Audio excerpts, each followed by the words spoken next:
Hi everybody, my name is Becca Phillips. I'm the Access Services Librarian at the John T. Christian Library. Basically what that means is I help you find resources that we have, and I'm kind of the front person at the front desk. So I don't know all the answers by any means, but I'm the person at the very front that helps direct you where you need to go.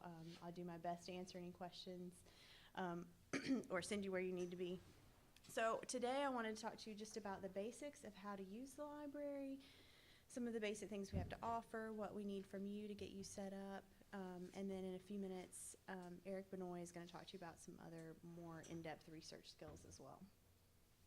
So very basically, if you want to use the library, you need to stop by and set up an account with us. Our systems aren't connected to the registrar's office, so we don't automatically have all your personal information when you start school. But if you stop by the library and bring your student ID with you, make sure you have, from the Dean of Students, the sticker on the back that says valid 2018 to 2019. And then come by the front desk in the library, and we need your name, your ID number, your address, your phone number. Let us know if you're in the undergraduate program or a different program, and then we'll get you all set up to check out books. If you live off campus, all we need you to do is send us an email to library@nobts.edu. So for instance, if anyone here is a commuter or if somebody's listening from distance, just send us an email to library@nobts.edu. Give us that same information, and we can create you an account that way. If you live off campus, we can mail you books. You still can use all of our electronic resources. There's a lot of things that we can do if you don't live on campus to help you get what you need. And I'll talk some more about that in a few minutes. Right now I want to show you our library website and our catalog and how you can actually find books, figure out where they are in the library, get started. So our website, Can you flip that light switch? Sure. Thank you so much. All right, it is nobts.edu/library. I thought it was.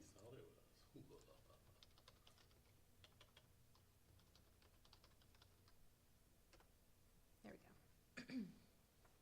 So there's a lot of things on this page, but what I'm going to show you first is this NOBTS online catalog. And that's where you'll search for books that are in our library.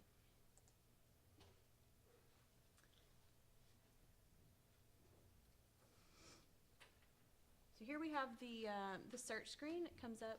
This is the first thing you'll see. I also want to point out before we go much farther that you can use this tab up at the top to click My Account, which is great if you want to see what books you have checked out, when your due dates are, if you owe any fines, anything like that. You're always welcome to call the library or send us an email, and we can give you that information as well. But if you're like me and you're introverted and you don't want to use your phone, you're welcome to come on here and click My Account and see all your information. It just needs your student ID put in, and then it can show you everything you have on your library account. Right here is the search box. You'll want to be careful in the drop-down tab on the left. There's lots of different ways to search. It defaults to all titles alphabetical, which means whatever you put in that box, it will come up with an alphabetical list of book titles according to what you put in, which is fantastic, but it will not be helpful if you're looking for a keyword. So if you put in Paul, it'll just come up with book titles that actually start with the letters P-A-U-L. So if you are doing a search for the topic, the Apostle Paul, what you would want to do is scroll down and click General Keyword right here. So I'm just going to do a couple examples. Say you know the exact title of the book that you want. So you want to search by all titles alphabetical.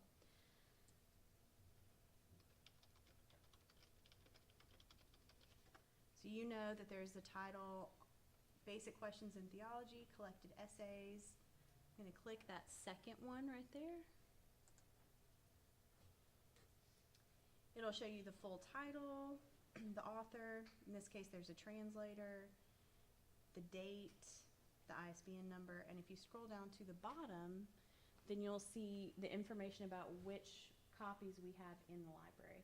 It'll say main campus on the left so that you know it's on our campus, because we do have a lot of libraries at extension centers, and all those books are in our system as well. It'll show you that it's in our regular collection, just the NOBTS Library of Congress shelves. It'll show you the call number so you know where to find it in the library. And then it'll show you the status. So I picked this title as an example because I have these checked out right now. So notice that under status it says checked out. So you want to make note of that before you make a special trip to the library to get a book and you didn't notice that it was checked out. I've done that before. But also notice that the due date is February 1st. So in this case, it's kind of nice to be able to look at the due date. You can see somebody should be turning this in a couple days, so I can check back, or I could contact the library to hold it for me since it's checked out. Now we can't guarantee that somebody is going to turn it in on time, but it's kind of a good thing to look at. You know if it's due back in 3 months if a doctoral student has it, or if you want to try again in a couple days. Unfortunately, that request copy button over here on the right doesn't function the way that you would think it would. So we ask people not to use that request copy button if there's a book that you need, but you can always send us an email to library@nobts.edu. You can request books that are checked out, and we basically put your name on it and put you in line to have it next, so that when this person, in this case me, turns it in, there's a note that pops up on our screen that says, please give it to so-and-so, and then we hold it at the front desk so nobody else can get it, and we send you an email that it's ready to come pick up. So if you want to do that, make sure you send us your name and your student ID number, and then a good way to do it is just to copy and paste this whole line right here, and that way we have the call number and the title of the book. That's good to copy and paste in an email as well, and then we can make sure to hold that for you.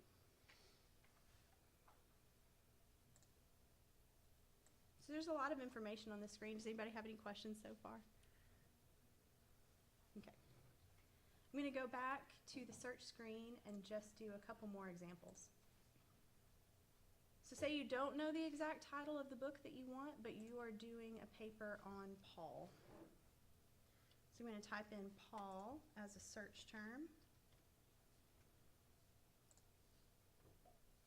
Okay. So look at these first few titles. They do not look like they are about Paul in the Bible at all. Can anybody figure out why these came up as search results when I typed in Paul? The author? The author. Exactly.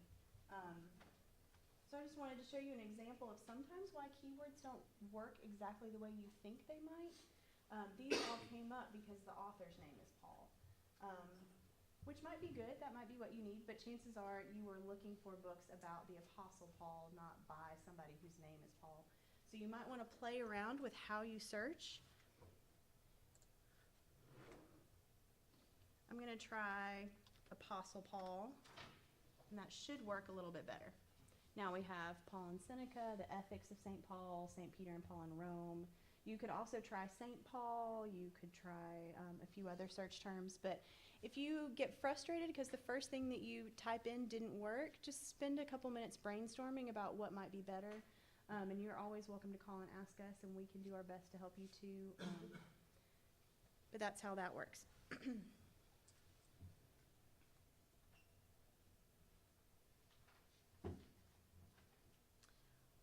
One more type of searching. I mentioned there's lots of different ways to search in this drop-down tab, but the other main one that people use is author alphabetical or author keyword.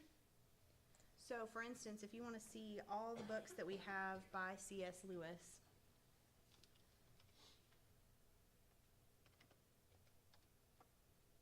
okay, this is another good example. I typed in C.S. Lewis up here. It did not come up with his name. So something about the way that I typed it in the computer didn't quite recognize, but obviously we have books by C.S. Lewis. So let me try again. I'm pretty sure it's going to want the periods right there. Still didn't come up with his name.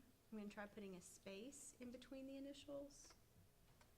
And there it comes up with all the different entries for C.S. Lewis that we have. If you click his name,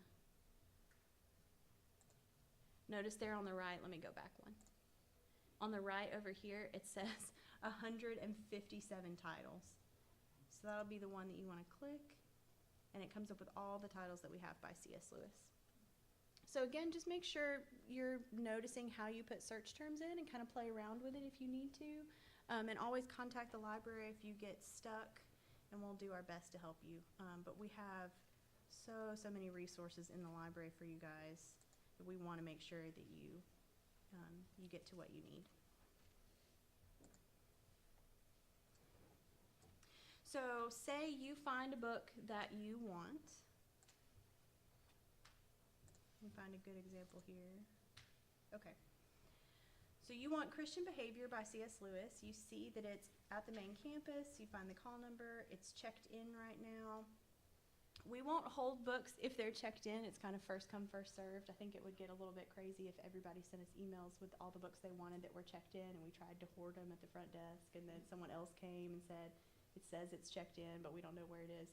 So we just keep it first come, first served for books that are checked in. It's only when it's checked out that we'll hold it for you. But in this case, you see you have Christian Behavior, C.S. Lewis. That's the one that you want.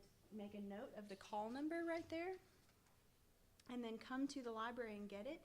You can always ask at the front desk for help with call numbers. But I also wanted to point out to you back on our home page that if you go over here to the left, there's a button for locating items. There's a lot of information on this page that's helpful, but what I wanted to point out right now is this physical location that can be really helpful for people. And like I said, you are always welcome to ask at the front desk. I just like to show people different ways to find things. So this is helpful to know where that call number is going to be. A through BT is on the first floor. BV through Z is on the second floor. And then there's a list here of all the other things that are on the first and second floor. Periodicals are on the first floor, microfilm, course reserves, the reference room. On the second floor is the closed stacks, which you have to ask us if you come across something that says closed stacks. That just means it's a really old item that we keep in a special place. But you can still ask to see it. You just ask at the front desk, and one of us will go get it for you. All the media is also on the second floor. And then if you're curious what all the letters and the call numbers mean, this will give you the subject areas here.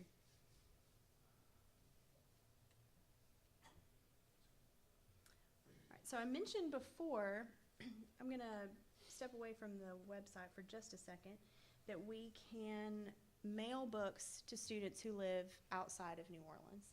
If you would like us to do that for you at any point, all you need to do is send us an email. Make sure you have a library account set up first, so you can do that if you haven't done that yet.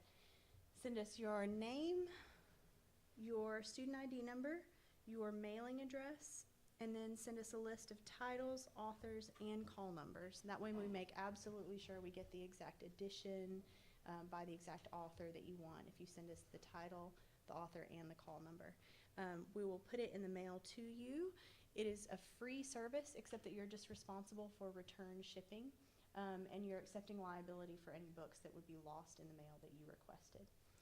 But we rarely have any issues with that. It's a service that a lot of distance students use, and we're happy to be able to provide. A tidbit that's important with mailing books, so y'all get 3-week due dates, or 3-week checkout periods, which I'll talk about a little bit more, all those rules in just a minute. But that may not be a lot of time for mailing if it takes a week to get there and a week to mail back. So one of the things that we make sure that we do is when we check it out to you, you just need to return it in the mail by the postmarked date, and that's how we check it in. We'll change the date on the computer as if we're checking it in for the date that the package was postmarked. So that really helps trying to judge. You don't ever have to guess, will this get back by the time that it's due or not? Just go by the postmark date, and I hope that's helpful. Funny question for you. Sure. How far have you mailed a book? Ooh, at the front desk, I don't know, we typically don't mail books too far. Eric in Interlibrary Loan has mailed things to other countries. What's the farthest? Prior to you, with other circulation, we have mailed things to students, deemed students in Europe and in South America. Okay. So, Interesting. Interlibrary Loan is always fun because Interlibrary Loan is the service that we have where we kind of swap things with other libraries. So if we have something that a student at another library needs, then we can send it to them. And if they have something at their library that we need, then they will send it to us for a certain amount of time. So that's always fun. I used to work in Interlibrary Loan, and we would get requests from, like libraries in England, or I got a request from North Korea one time, which I thought was really interesting. So those are always fun. All right. The last thing I wanted to talk about before I pass it on to Eric to talk about some more research skills is just a few of the basic policies that we have at the library that are boring, but they're important for you to know. So as undergraduate students, you get books for 21 days with a possible 21-day renewal. The only reason why you wouldn't be able to renew it is if somebody had sent us an email and put it on hold, and then we don't allow you to renew it so that everybody can share the books, kind of take their turn. You can check out 15 books at a time, and if you return them late, there is a 20-cent fee per book per day, which doesn't sound like a whole lot, but if you have all 15 books checked out, that can add up pretty fast. So just be careful of that. We do have reserve items at the front desk. You'll notice on here it says first floor course reserves. Does anybody know what those are? Is this the first time you're hearing that term? Okay. So course reserves are something that professors use if there's a book for their class that's very valuable and the library has a copy and the professor decides that it would be helpful for every student to have access to it. They can request that we put it on course reserves, which means that we keep it behind the front desk and it's on a short checkout period, sometimes as short as 2 hours at a time or as long as like a week. But that way you have to come to the front desk and say, I'm in so-and-so's class. He said there's a textbook on reserve. I'd like to check that out. And then you get it for a short amount of time as opposed to 3 weeks, but that means that everybody in the class has access to it, as opposed to one person checking it out and trying to keep it all semester. So course reserves are on the first floor behind the circulation desk. That may come up in some of your other classes. I hope that's helpful. But course reserves, since they're on a 2-hour period and we're trying to make sure everybody has access to them, there's a higher fine if you don't return it on time. So if it's 2 hours and you return it an hour late, that is $1. If it's daily, so you get it for a week and you return it a day late, then that's $5. A lot of people get really stressed about owing overdue fines, and they think that I'm gonna like give them the stink eye when they come in the library the next time, and I'm not gonna let them check out any books.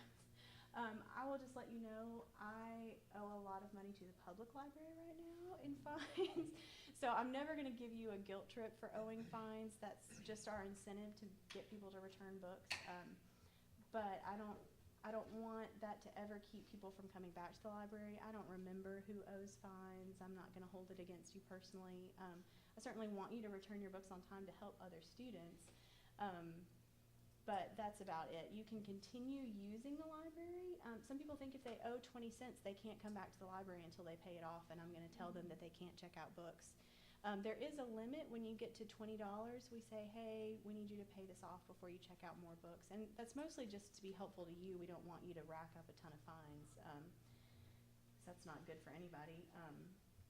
But until $20 or until you have books that are over 3 weeks late and you haven't talked to us about them, up until that point, and I've not had anybody, I've only been at the front desk since the fall, but I've not had that happen to anybody just yet. So you can continue checking out books when you owe $5, $6, $7. We don't want you to feel bad about coming back to the library or think that you can't use any books. I have a question. Yes. So you can tell me this is unethical, but Sure. sometimes like I'll be working on a project and I like to read ahead, and so Mhm. I'll have books and then I'll use them for the 21 days, then I'll go recheck them, and then I'm in the fine period. Mm-hmm. So it builds up to $20. Mm-hmm. Does the $20 cap at that point? It will cap at 20 per item. 20 per item, yes. Interesting. And what I've actually been doing, and this is not in the official policy, I've spoken to Dr. Griffin about this, I I don't think it's ethical for somebody to pay more in fines than the cost of the book. So $20 cap, but if the book costs $10, I would manually reduce that. I don't want someone to owe more in fines than the book costs, because I don't want somebody to think, hey, it would be easier for me to keep this book and pay the replacement fee than the overdue fines, and then that's more work for us. We have to go replace the book. So $20 or the cost of the book if it's lower. I see, and it's per item. Per item, yes. Okay, Yep. thank you. And if you have a library fine on the semester that you graduate and it is not paid off, that could be a problem. So just kind of keep that in mind. Yes, I do go through the graduation list at graduation and make sure that people's library account is clear before they graduate. So that means that you have a $0 balance and you've returned all your books. We don't want someone to graduate and have 15 books checked out and not bring them back. And I think people have the best intentions. There's just obviously a lot of stuff going on at graduation, but I took books home from college one summer by accident, and I had, I'm a librarian, like I thought I would be good at stuff like that. So it's not that I think people intentionally try to graduate and take books, but we do need to make sure that you get them back to the library, because life happens, and once you graduate, it's probably not high on your list to bring us books back. So at graduation, make sure you return in your books. Make sure you return your books and pay your fines, or what they'll do is they'll call you out at rehearsal and send you to the library and make sure you take care of everything first. Which is it's not bad, it's probably more embarrassing than anything else. But Dr. Gregoire will do it. yeah. All right, I wanted to mention Interlibrary Loan. Eric is in charge of Interlibrary Loan, but I just wanted to make sure, since it's a service the library provide, that we tell you about that. If you are doing an in-depth research project and it's something very, very specific, it might be that you come across resources that would be helpful for you, but because it's so specific, it's not something that we have in the library. It's something that is valuable, but not valuable for a lot of people, so we decided not to buy it for one reason or another. But never fear, you can still get that resource as long as you're doing research far enough ahead of time. Send Eric an email, ill@nobts.edu, and give him your name and your student ID number, and let him know the citation information for the resource that you're looking for, and he will see if it's available at another library that could lend it to us. As of right now, that's a free service. So as long as you plan enough ahead of time and it can have time to get here in the mail, we can get you just about anything that you need. So there's really no excuse for saying I couldn't find resources or the library doesn't have anything that I need. We might not have it right here today, but we can get you anything that you need for your research. So feel free to talk to us, let us know what you need, ask us how we can help, let us know what you're looking for, and we will always do our best to get you those things. The last thing that I wanted to mention is that in my experience working in libraries, for some reason, people are sometimes intimidated by the library, or if you didn't spend a lot of time in a library as a kid, it can be kind of confusing, or you're worried that if you ask a question about a call number, we're going to look at you like you're stupid. So I just wanted to reiterate that we want the library to be a friendly place. We wanted to be librarians because we wanted to answer questions and help people, so we will never make you feel bad for asking questions. That's what we're here for. So if you are worried about coming to the library, please don't be. We're all friendly. We all are waiting for you to come ask us questions. It is a great place to study. We have some areas where it's completely quiet, if that's your kind of thing. We have some areas where you can bring a group and bring your dinner and coffee. So we have a space for whatever you need in the library, and we hope that you stop by and ask us questions.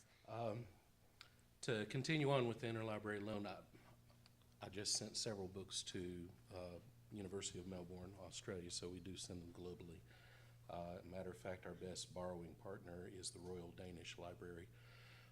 So, they're willing to pay the cost to ship it over airmail. Hey, we'll send it to them. Is that available to undergraduate students? Yes, Interlibrary Loan is. In general, our collection should be sufficient for all of your needs at the undergraduate level, but if there is something that you find that you need elsewhere, we will be glad to try and get that. Even if it's checked, if we have it in our library but it's checked out, They changed the interlibrary loan rules, so now we can request things even if they're checked out.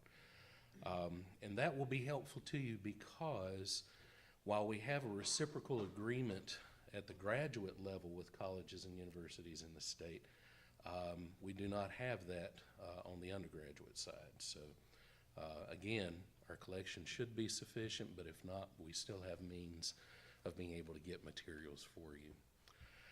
Some of the things that I want to talk to you about will be some research strategies, some tips to get through, whether it's on the internet or it is in our online catalog or any of our databases, some things that's going to help you along the way in finding what you need to narrow things down. The biggest tip that I can give you right now is to keep a thesaurus running in your head.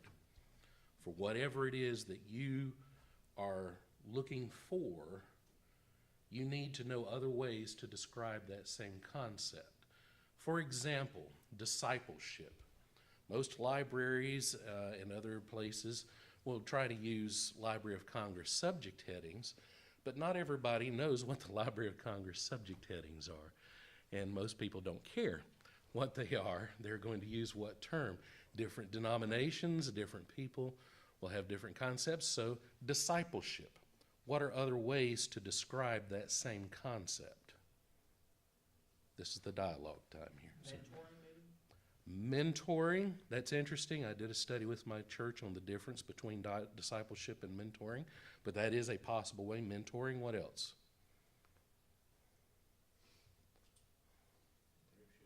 Pardon? Leadership, like the way you decide. Leadership, that could play into it. Pardon? Followers. Followers. Think of Christian life, Christian development, faith development, spiritual life, spiritual development, all of these sorts of things. Now you have gone from one search to about 7 or 8 different searches because not everybody's going to use that same term of discipleship. So do keep that thesaurus running through your head. If you're dealing with teenagers, some of you may have teenagers.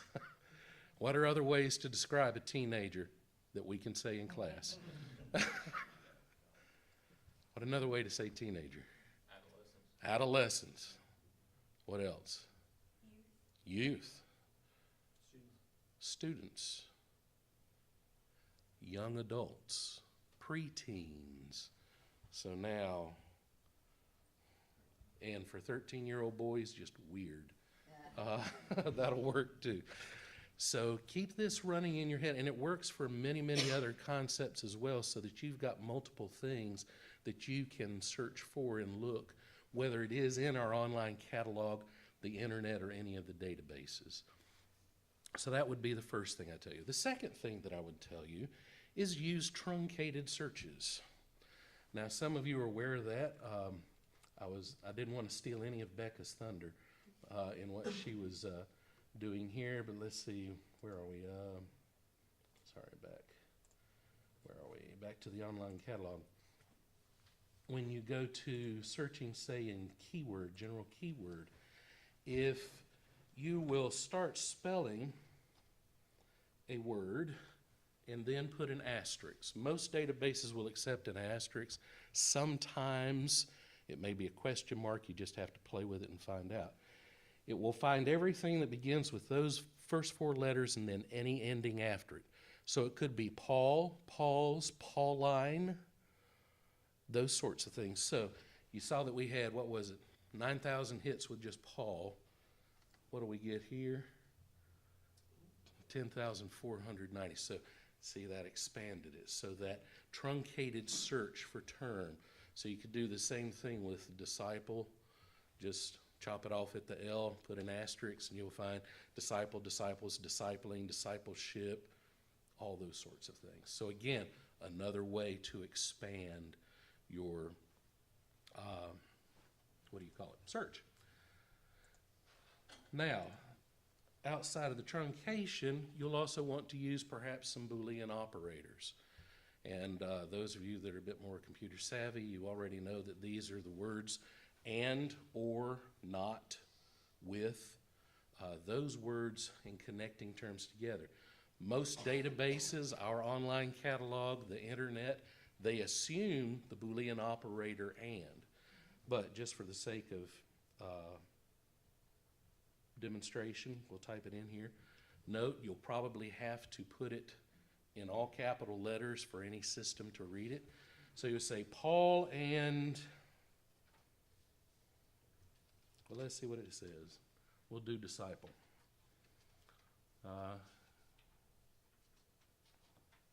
It's hard to read with trifocals this far away. And we'll do a truncated search there, so we'll look at both of them, those two words that we truncated. And you see we narrowed it down to 236 titles dealing with Paul and discipleship of some form. So it narrows the word and, you think expand and, but it narrows it down because it's looking for those two terms. Now, remember, it is only looking for those two terms. It could be, again, that it is not Paul the Apostle, may be an author, and it's some book about discipleship, but you will be able to figure that out. And so if you use the word or, you could say evangelism or witnessing, and then it will search for either of those terms, and it'll give you a whole lot more, expand your research. So keep those few things in mind when you're doing searching, again, whether it's the internet, our online catalog, or any of the databases. And those will help you get to materials. Any questions about those sorts of things? Truncated, yeah. It just means you're chopping it off. Yeah, trunk, T-R-U-N-C-A-T-E-D. Just means you're lopping it off at some point and adding that on. Let's go back here. By the way, one thing, Becca, again, I don't mean to steal your thunder. When you go in and you sign into your account, put in your student ID, you can also renew your books online unless they're overdue. Then we want your money. I'm just kidding, folks. Okay. You have a handout there that will deal with a couple of things. Now that we are in the 21st century, we want to look at things like e-journals. And we use a portal called Ebscohost. Some of you have probably used this service already, but Ebscohost is a portal. That's the term that I use. I'm not quite sure. Becca may be used to it. She is director of a public library in Alabama. Okay, I was going to say Mississippi, but Alabama before she came to us. But it allows access to about 60 or 70 different databases. And most of those databases are going to deal with journal articles, book essays, book reviews, all sorts of things like that. So when you get to Ebscohost, you will want to search in this first one here, this icon here. Now, please note, if you're on a computer that's directly connected to the campus network, then it will automatically read our IP address and you can go straight to it. It's a 50-50 shot with when you're on the Wi-Fi. So it may be that when you're trying to do it through the Wi-Fi, you're like, this isn't working, I can't go through the library website. Well, there is on this page, it'll tell you the URL you need to go to for off-campus computers. And this will work at your home, at your office, wherever you happen to be. Say you're taking that flight to Denver to go skiing because you don't want to be in town for Mardi Gras, and you're flying over the wild blue yonder, and you can connect to Wi-Fi and do some research on that paper that you'll be writing as you're swooshing down the slopes somewhere. And flights are cheap to Denver during Mardi Gras, just so that you know that. And a lot of people do get out of town. So you can do that whether it's here or there. A lot of people have learned with the Wi-Fi that when they start to log in for Ebscohost and other databases, they tell their personal device, whether it's their laptop, their phone, or whatever, remember all the pass keys so it will automatically log in. So we'll go in, and you'll find that Dr. Griffin, the Dean of Libraries, has taken the opportunity to group together a lot of databases that are similar in subject matter. And here he has the philosophy and religion databases. This does need to be updated. There is one database that's not listed here because our consortium with the state added it later, and that's the Christian Periodical Index. But here's one where you will spend a lot of time in your studies here at the seminary dealing with religion. So this whole group you can search together. You can just say, yeah, this is the group that I want to search. Or if you happen to be psychology, counseling, social work, you're taking a class and all of that, well, we have a group of, other groups. We have education databases grouped together, all those sorts of things. So you can find whatever subject area you're dealing with a group, but we'll deal with this here, and we'll continue. And here in Ebsco, each of these fields is essentially, until you decide what you want to do in this drop-down menu, it is essentially looking for a keyword. And so if you put in, Becca, you gave me everything now, so here, we're going to deal with Paul. Just like with our database, if you put in Paul, 827,000 results. You might be able to do that over lunch, go through all of those. I don't know, it depends on how long your lunch is. So you can do Paul, and we're going to do discipleship. We'll just use each field again as keyword, just to narrow things down. No results were found because I don't know how to spell.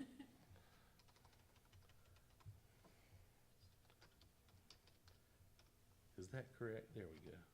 Let's try that. We're down 666. Okay. Yeah, that I need to take a picture of that actually. One of those things. You'll see it narrowed it down when you start adding your keywords because it is doing that automatically, that Boolean operator and. So for those two, again, it could just be the author. It may not be Paul the Apostle, but you would be able to, here on the left-hand side, you can begin to limit your searches. You may not need articles going all the way back to 1801, unless you're doing some historical research or whatever. So you can probably take that and move it up to, say, we'll go 77. And we've narrowed it down a little. That's not enough. I need to find out. Well, what I need to do, I'm looking for journals. And so I'm going to go to academic journals, and I'll click that, and I've narrowed it down even further. Then you can continue to narrow it down, say subject thesaurus term of what I'm dealing with here, and I'm looking at Christian life.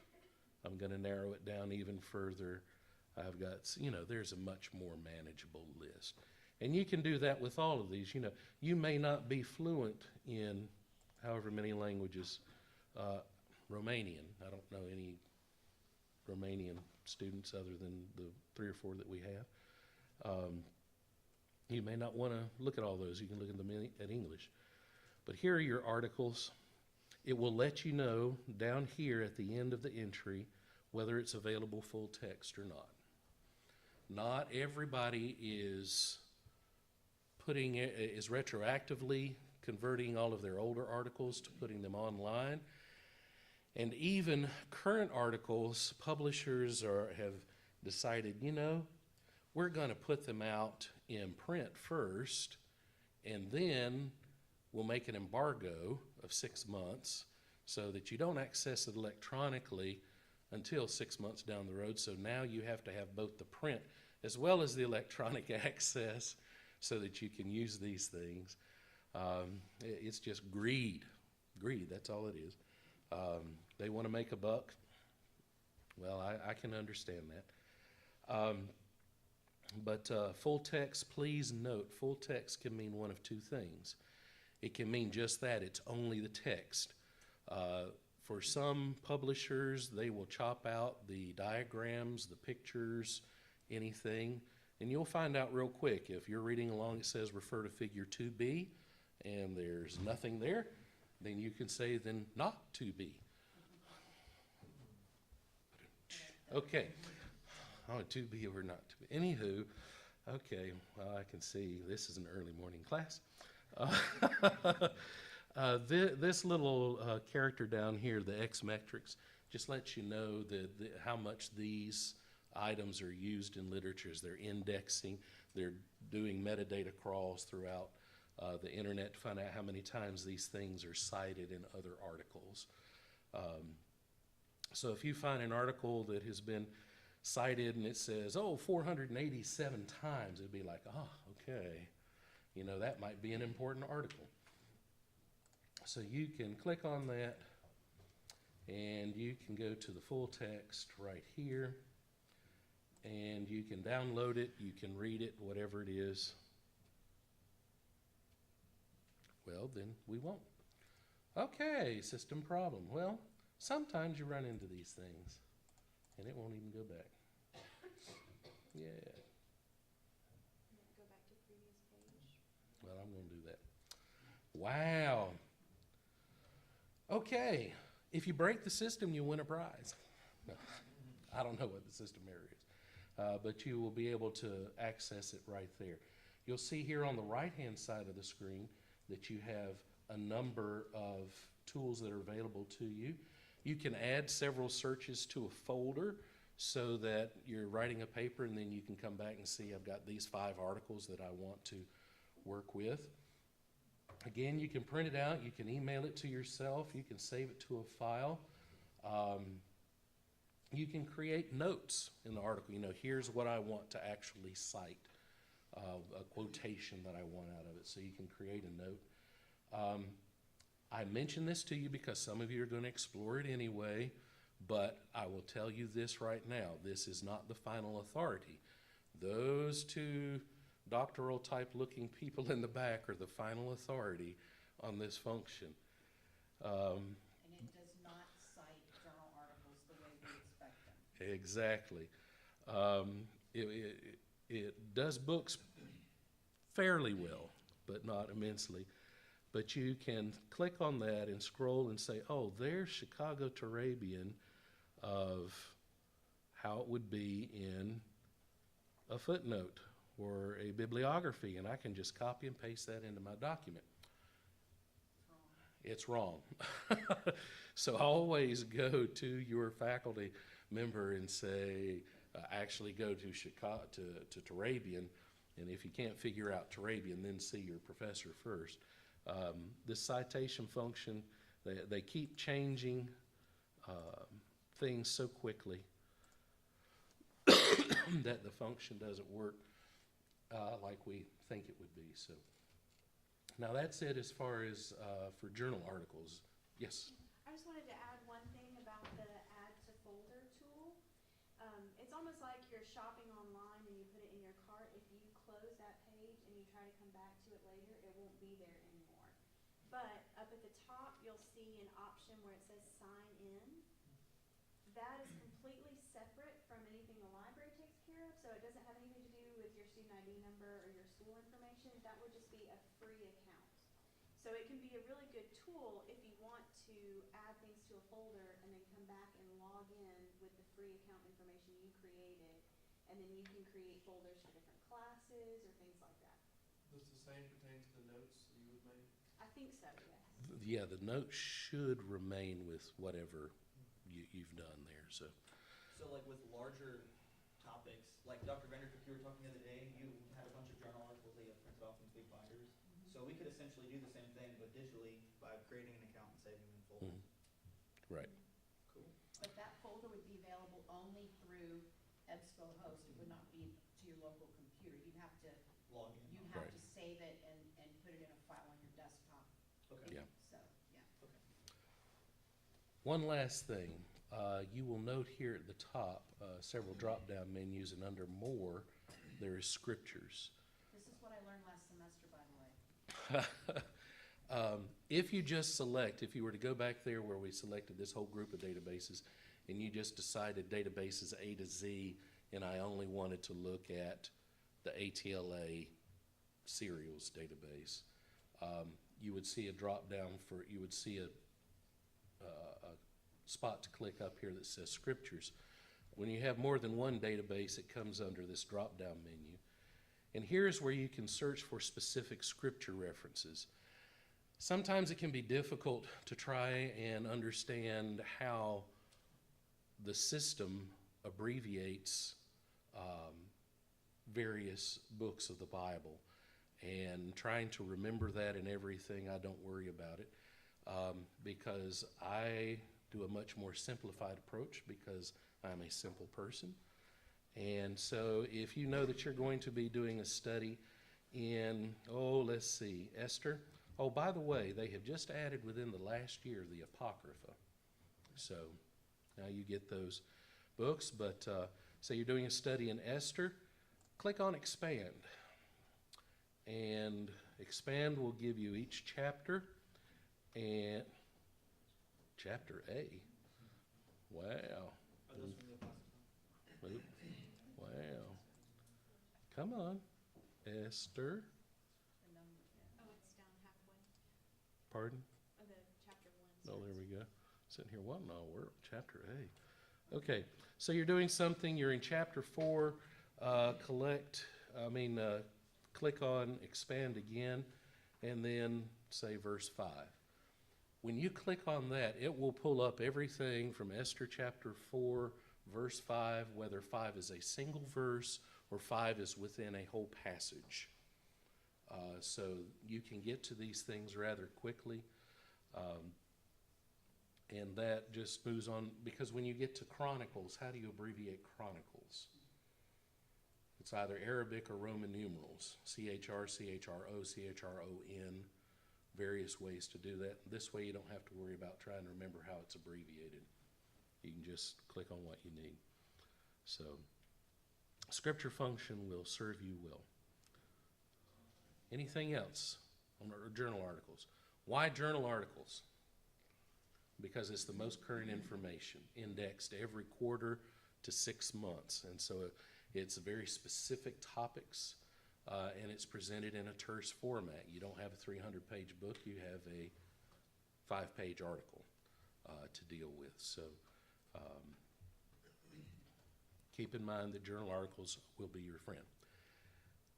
Some of the other things that we have for you, since we are in the 21st century ebooks. We have 3 different collections. Again, there in your handout, we have several sheets talking about the different ebook collections that we have. You definitely will need to make sure that you're registered with the library. We can't hit this enough because, believe it or not, like just before Christmas, we had people come in and they needed to register with the library. They had already been enrolled in school this semester and had not used the library's resources yet. And some of the things that they wanted were to get to some of our ebook collections. And for 2 of them, you're going to need your student ID, which means that you're going to need to be registered with the library because Becca holds the magic power of being able to let you access those ebooks.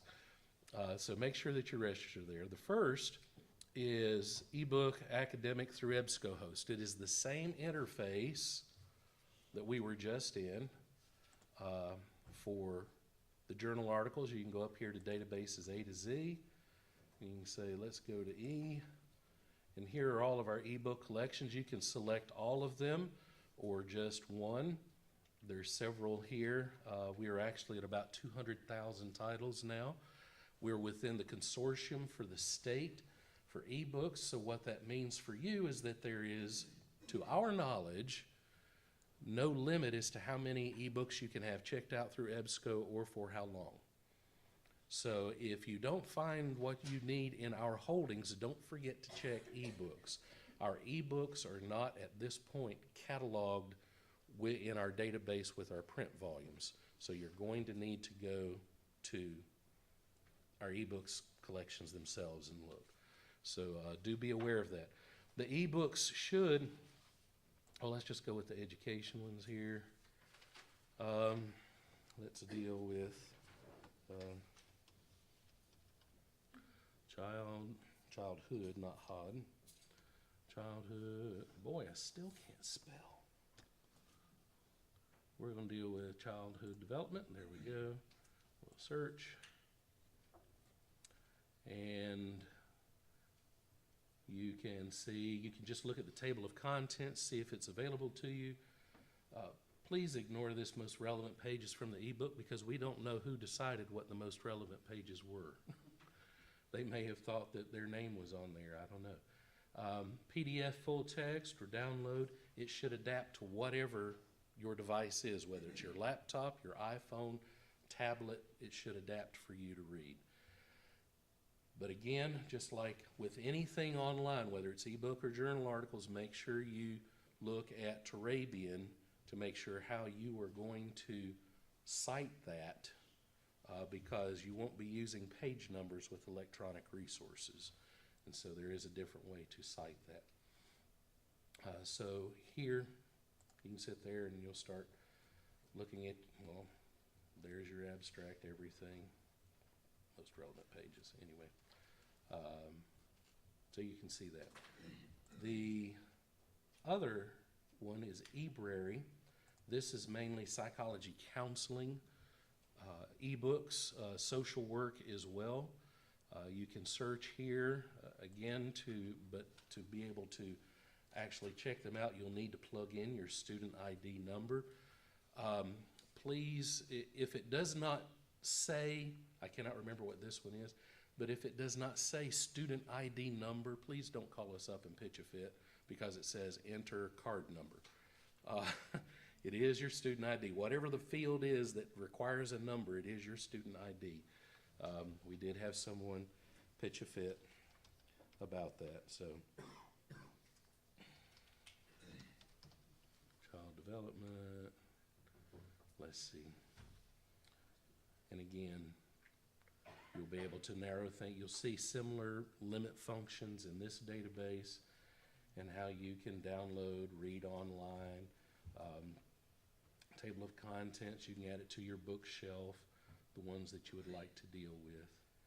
And then the third collection that we have is Overdrive.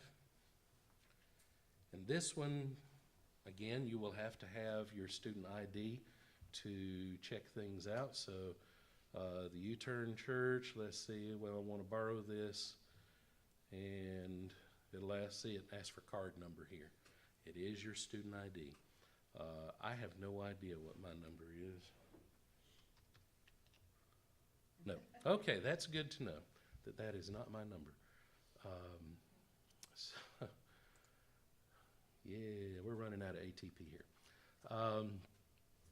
And then you see several other ebook collections that we have. Loeb Classical Library, all the writings of the Latin and Greek fathers. Gale Virtual Reference Library, and those sorts of things. You have the passkeys there to access those. So any question about ebooks? Yes, sir. You said there's the download function. Is that like, is there a time limit on the download, or how does that operate? Like if I download that file? With